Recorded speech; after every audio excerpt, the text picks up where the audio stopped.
Well, good evening, everybody. Thanks for joining us here on the ice. Brought to you by Toby Hockey, Dokes Book, Fields Case Financial Group, and of course, Powder Mountain Hockey Academy. Tonight's guest, chairman of the board, yes, he is Mr. Craig Stiles of the Brick Invitational 2022 tournament, going down at the end of the month, starting on the 29th of June, all the way into July the 10th in Edmonton, Alberta. ASTV is proud to be there, providing the color commentary and the play-by-play, as well as some coaches' interviews and other highlights throughout the 13-day tournament in Edmonton. Craig is joining me this evening to discuss not only this tournament, but how the tournament became such a premier event for this age group for teams all over North America. And we're going to talk with Craig a little more in depth of the progression of this tournament and why it is such a highlight, and glad to be back after a little bit of a hiatus of the craziness we've experienced over the last couple of years. So on the ice tonight, please welcome the chairman of the tournament of the Brick Invitational 2022, Mr. Craig Stiles.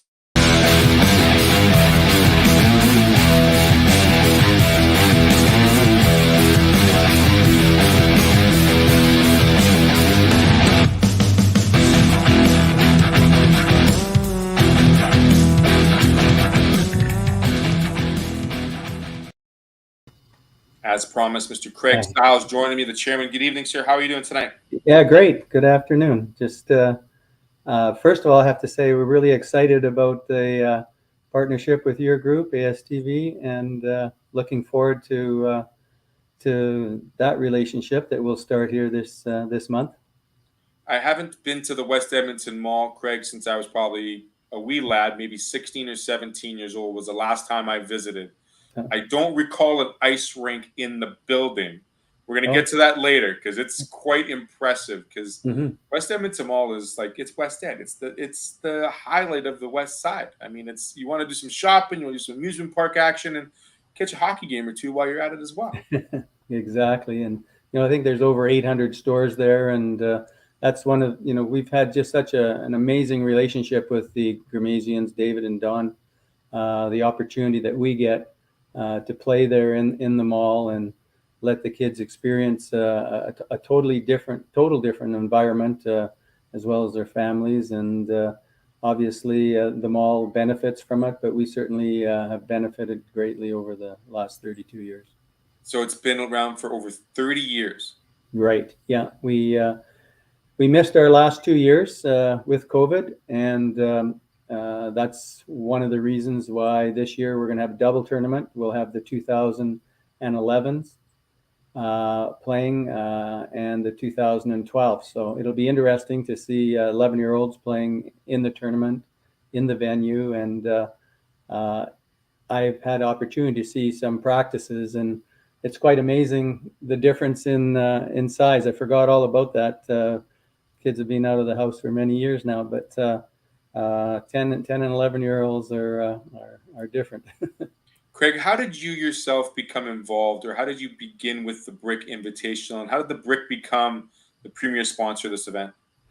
I worked for the Brick up until last year for 39 years. I retired, and one day Bill Comrie came up to me and said that there's no tournament that's of any notoriety here for Mike. And Mike was 10 years old at the time. There was the Quebec Pee Wee tournament, and there was Max Midget, and there was in Kamloops they had the Bantam. So he said, this was, I believe, in May or June. Might have been, May or June. So all the teams and all the kids had finished playing hockey, and there really wasn't a spring hockey as structured as it is now. So he said, well, let's do one. Let's do a tournament and get some teams. And I said, okay, let's start working on it this summer, and we can get going next year. He said, no. We got to do it now. We got to do it right away. And I said, well, not very much time. Nobody's playing hockey right now. He says, find them, get a tournament together, and it'll be great. And we worked our tails off, and I got on the phone, and one conversation would lead to another conversation about a team that one of the teams had played in California. So we got a team from Los Angeles. We got a team from Toronto. We got a team from Montreal. We stayed locally here and got Calgary, Red Deer, and Edmonton.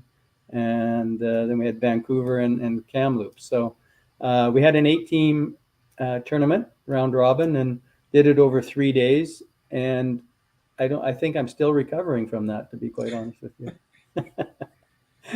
Well, you mentioned the teams that were involved in the past. I mean, you look at this roster, and I remember playing spring and summer hockey as a lad back then, and you know, going to Minneapolis or going to Philadelphia, and these regions are so well represented by such great players at this young of level. Looking at the teams involved, we've got teams from Southern California all the way across Canada, from BC to Montreal. You're including the northeastern states in Mass and Boston, team from Boston, the Detroit Junior Red Wings, the Minnesotas. I mean, how did you, or how does this notoriety, this event, become so well known all over North America? Well, it's been an interesting progression, and quite honestly, the first few years it was still in its very early stages, and getting parents and coaches motivated for the 10-year-olds was quite different. And um, the first year, as I said, we had 8 teams. Then we added 2 teams. We actually added Czechoslovakia and Finland. The next year, we went really aggressive. And one thing about Bill Comrie is he has some amazing ideas, and he's been instrumental in the early stages of kind of setting the pace for, I guess, myself particularly, because I've kind of taken over that role of pushing everybody as hard as they'll go and harder. And we built a great team. And through the process, we've started having teams contact us and developed a bit of a waiting list, and then did some screening. And we had teams that were good for 1 year and had some amazing hockey players and great talent. St. Louis had Kachucks and kids like that, and yet there wasn't the sustainability. So we just concentrated on organizations, and probably we were the initial stages of a lot of organizations that have become very successful in other ages. But this being the initial age, it gave them an opportunity to get their own notoriety. And so consequently, we've had a very consistent group of teams that have been here over the last 10 years. The teams didn't get involved. I mean, obviously, when you get into the bantams and the midget years, you see the honey baked hams, you see the junior programs from those development areas, those showcase teams per se. How, when it comes to these teams that are 10, 11 years old, are you looking for the program itself, or would you rather see the program be a perennial invitee or participant in the brick, or is it okay to have the one-offs, like you said, the team from St. Louis? No, I think what we found and what we developed through this whole process, and kind of created our own mini NHL, is that we wanted to get the best kids, and we didn't want a good player playing in Alberta to want to play for a Toronto team. So we set up borders and boundaries, and then we allowed teams to have imports from other centers. So because we weren't represented in Florida, Florida actually had a great deal of players, and Texas as well. We had players coming from Texas. And so then they became kind of open territory for other teams. We've been able to probably put some of the top players in the tournament by having that openness of the tournament. And as I said, we wanted to restrict teams from kids going and playing in other regions. So we've kind of monitored all of that, and we have a structure, and it doesn't always work out 100% for families, but for the most part, it's the fair and best way to do it.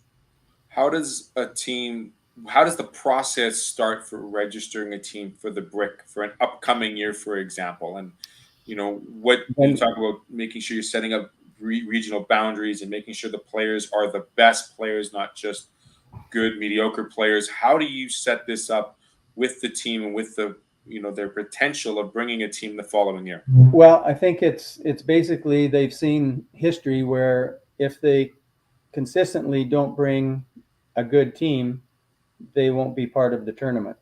And we've had teams on kind of warning programs, and we've sat down with them. We've had teams that have changed structure. I mean, the Winnipeg team is a great example of that. Same thing happened in Saskatchewan, and Minnesota came to us years ago, and they were struggling a little bit, and we worked with them, and everybody has really jumped right to full attention on this tournament, and understand how important it is to get the kids and give them the opportunity to play at the highest level. Now, one question I have to ask you, because I've always remembered playing younger in Canada and then going across the border to the States and playing 1 year up because an Adam year was different, or it allowed for different birth years and whatnot. How is that calculated for the Brick each year, knowing that there's teams north and south of the border? Yeah, it's being consistent that your birth year, you have to be 10 years of age with the birth year. So this year it'd be the 2012s. Those kids will be turning 10 this year. They can't be 11. They could be 9. We have had underage the odd time. We've had some amazing underage. Bouwmeester was phenomenal, 8-year-old, 9-year-old, and the like. So that has, because, and even the names of those leagues, like we were the Brick Super Novice. That was how we started the original tournament, but novice, and as you know, all these various names have changed, and they're under 18s, under 16s, under 14s. So we're able to kind of evolve our name, not dissimilar to how the Brick started 50 years ago, and they went through several name changes and became the Brick finally. Craig, let's take a quick break. We're going to come back. We're going to talk about some of the past participants. Okay. And some of the upcoming teams that are going to we're seeing at the end of the month here. Stay with us here on the ice. We'll be back with Craig Stiles in just a second.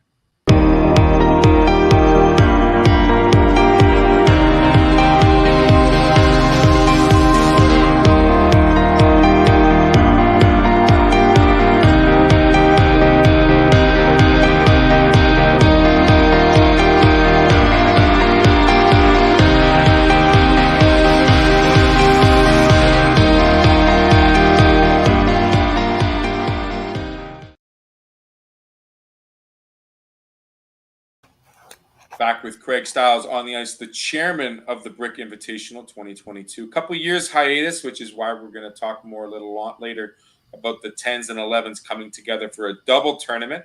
Mm-hmm. But let's talk about some of these past participants. Over 300 of them have played either at the junior, Division I, professional, overseas contract era. And there's some big names on this list, Craig. You mentioned Jay Bouwmeester.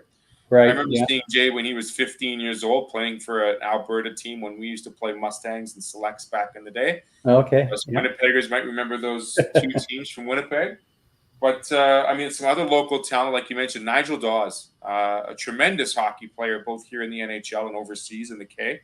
Right. Current players include, Owen Tippett, Tyler Spurgeon, Ryan O'Reilly, right. Sam Steele, Maxime Comtois, just to name a few. Locals, Parker Thomas, Jacob McFlicker, a good friend of the show.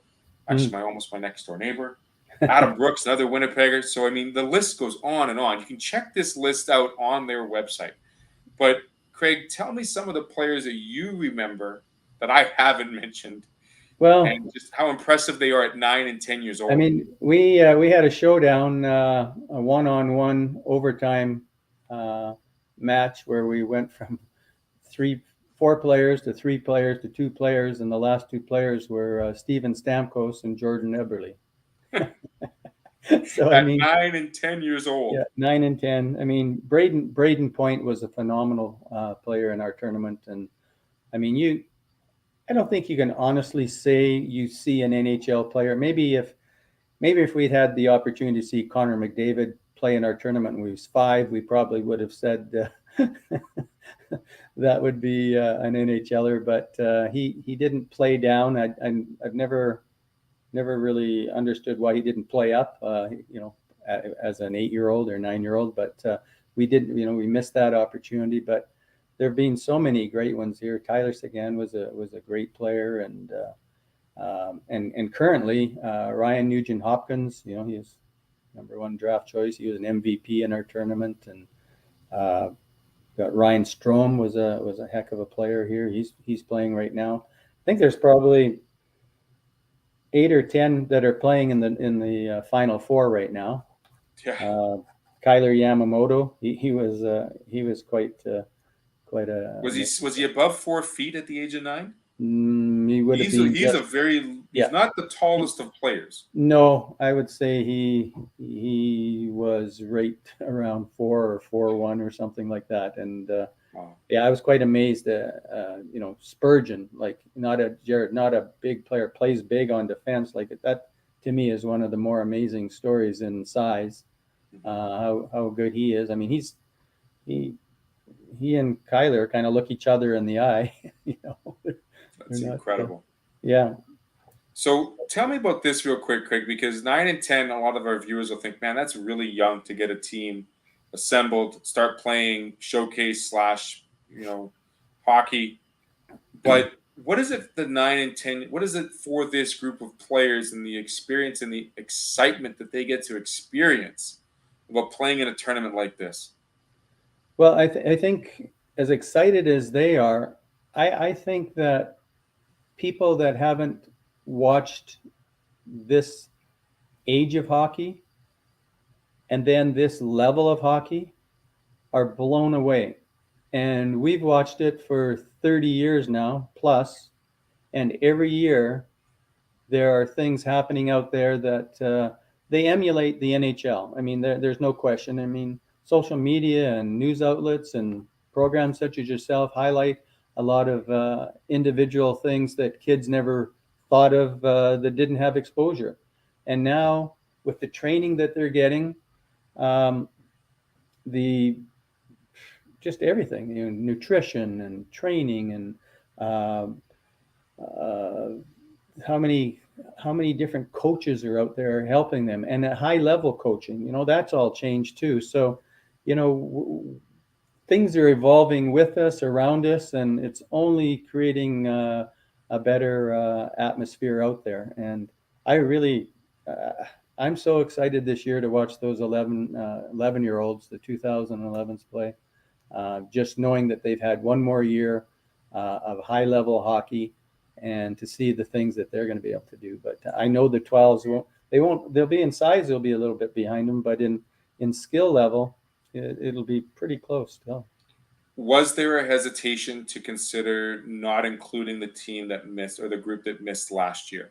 Not for a second. We were unanimous that this was going to be a daunting task for people like Dion Dragic. She's doing all of the work with the teams. Now we have 28 teams, so getting all the names and the numbers and the photographs, the team photographs for our program, and then for you guys, the announcers, and making sure that all of that works is incredibly time. It takes a lot of time to do. It takes a lot of time and effort. And the coaches and the staffs that are going to be coming to Edmonton, I mean, the Horford family from Toronto, Osgood and Ralston from Detroit, JP Vigier here from Winnipeg, who's an NHLer as well. I mean, these aren't, like you said, these are teams, these are exceptional, excellent teams put together. Have you noticed, I guess nowadays, because you mentioned all the resources available, there's not much drop in terms of regions and geography when it comes to potential of these players and how excellent they really are. Like, they are the cream of the crop. They're the cherry on top, the oil above the water, if you will. Yeah.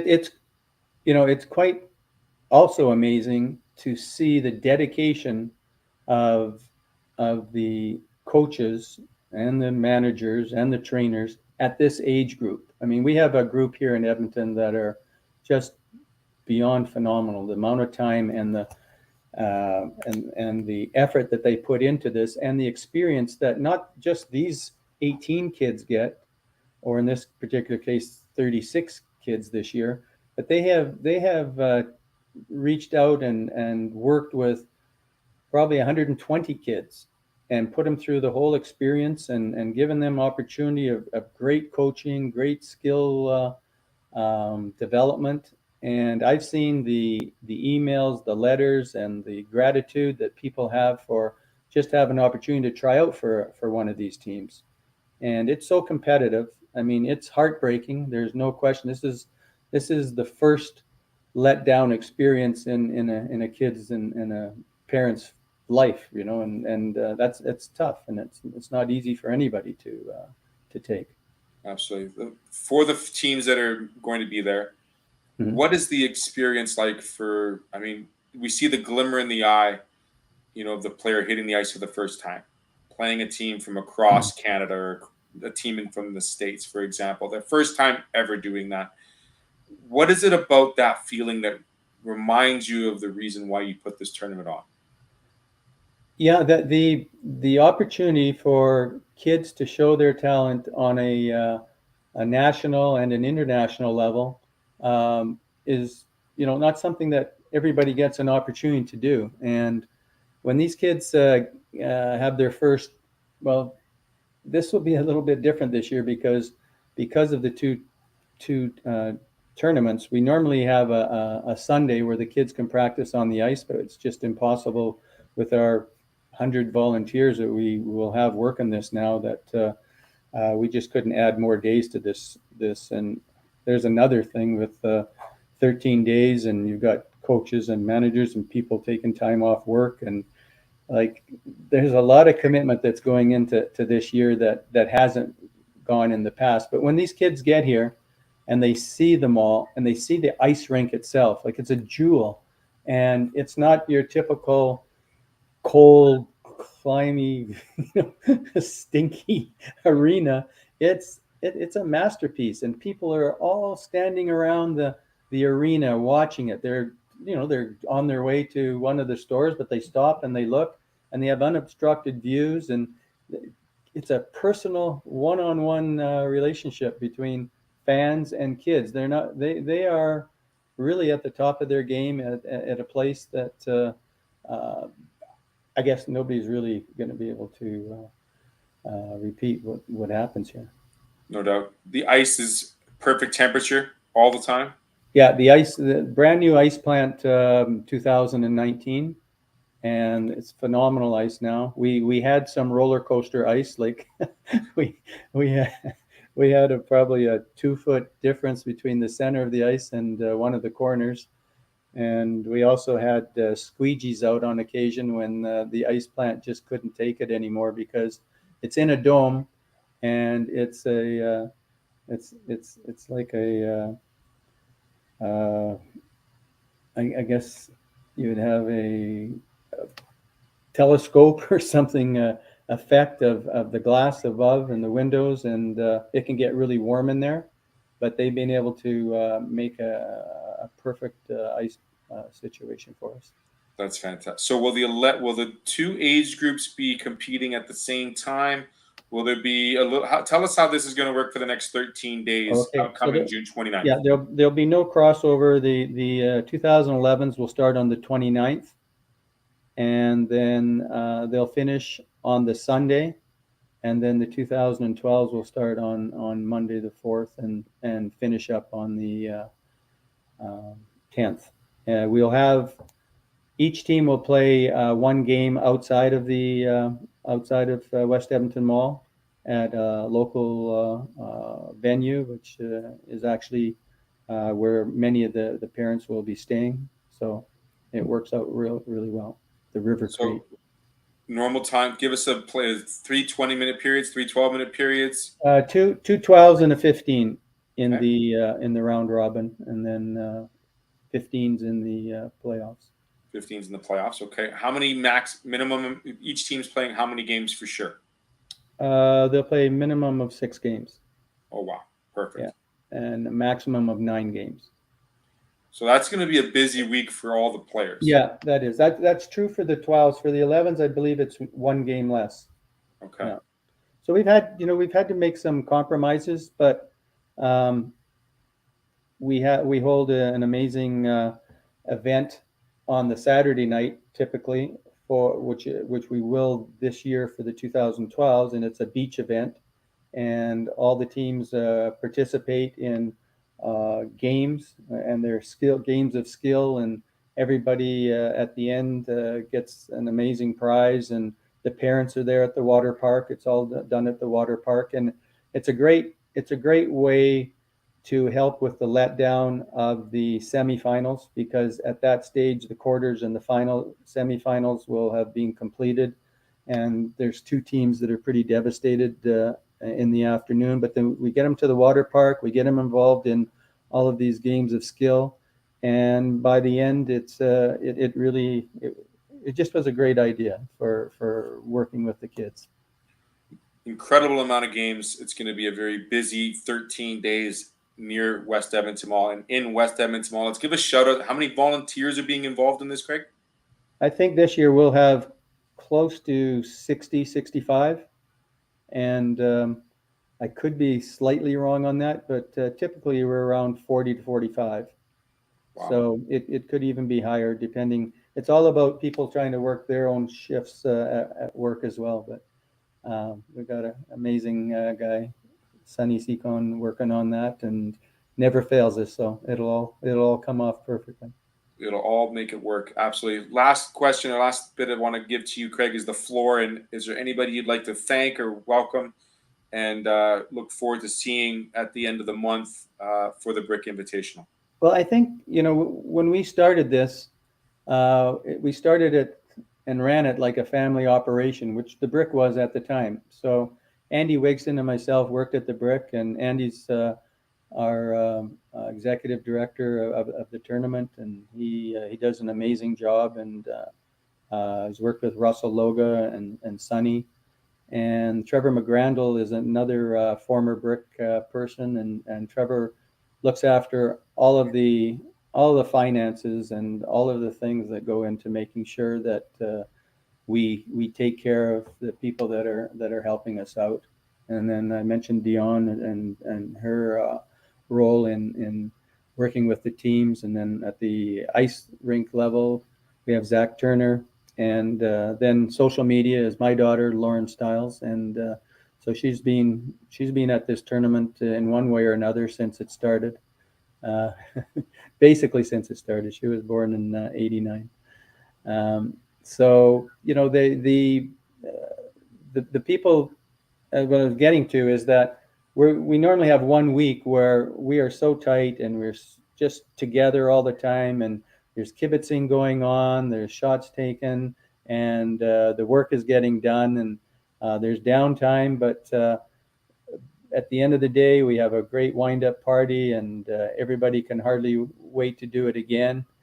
We take about maybe 60 days off, and then we're meeting once a month in the tournament. And within those 30 days that we're meeting, there's a lot of tasks that are taking place, and everybody just and then we just love seeing the teams. And like I said, we've been so consistent with our teams that we get to see old friends and talk about old things, and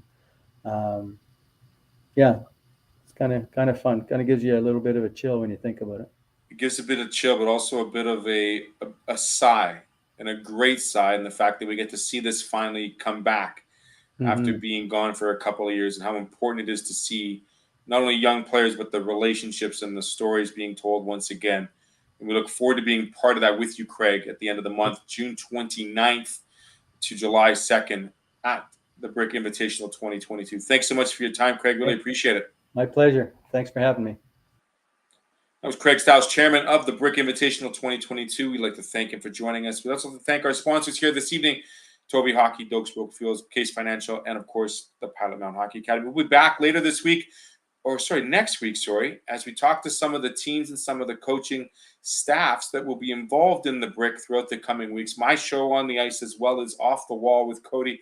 We've been reaching out to some of those teams and some of those players. We look forward to talking to them in weeks ahead leading up to the break. Bringing more goodness to the greatness here on ASTV. I'd like to thank everyone for watching. Have a great rest of the evening. Enjoy the weekend. Enjoy your time with your family and friends, and hopefully the water slowly subsides here in Manitoba. Take care. Have a great weekend. Bye-bye for now. Welcome to Pilot Mountain Hockey Academy, your world-class academic and hockey training facility created to maximize each student's athletic and academic potential. Blackjack Stewart Arena, home of the Buffalo, is inside the 46,000 square foot complex, as well as a curling rink and other facilities. The students have a unique combination of successful, well-rounded education at Pilot Mountain Collegiate Institute and the professional hockey training in an encouraging community. The years of experience of on-ice coaching propel our students to the next level, both mentally and physically, in a professional environment.